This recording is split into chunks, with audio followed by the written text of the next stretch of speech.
Ang iba pang balita sa Luzon, hatid ni Maureen Dalope Galapon. Nahukay ang isang bungo sa bakuran ng isang bahay sa Lawag City, Ilocos Norte. Ayon sa may-ari ng bahay, nakita niya ito ng bungkali ng nakaimbak na lupa.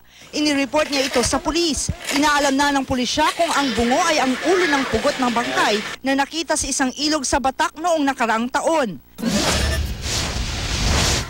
Inaresto sa Caranglan, Nueva Ecija ang 4 na lalaking nagtangkang tumakas sa isang checkpoint. Ayon sa pulisya, pinara nila ang sasakyan sa checkpoint pero hindi ito tumigil. Nahabol at naharang naman ng mga pulis ang 4. Nakuha sa kanila ang ilang drug paraphernalia, isang baril at mga bala.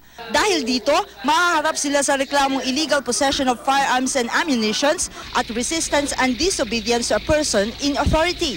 Inaalam ng pulisya kung may ibang mga kasong kinasasangkutan ang mga sospek.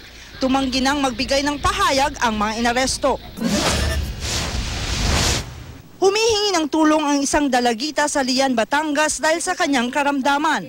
May bukol sa dibdib ang dalagita. Nagsimula raw ang pamumuo ng bukol matapos niyang masubsob sa isang bunot habang naglilinis ng silid-aralan. Sa pagsusuri ng doktor, lumalabas na may costochondritis o yung pamamaga ng cartilage sa mga buto sa dibdib ang dalagita. Masakit daw ang likod ng dalagita dahil sa bukol sa dibdib.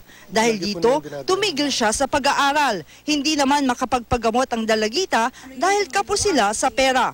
Maureen Dalope Galapon, Nagbabalita, Pilipinas.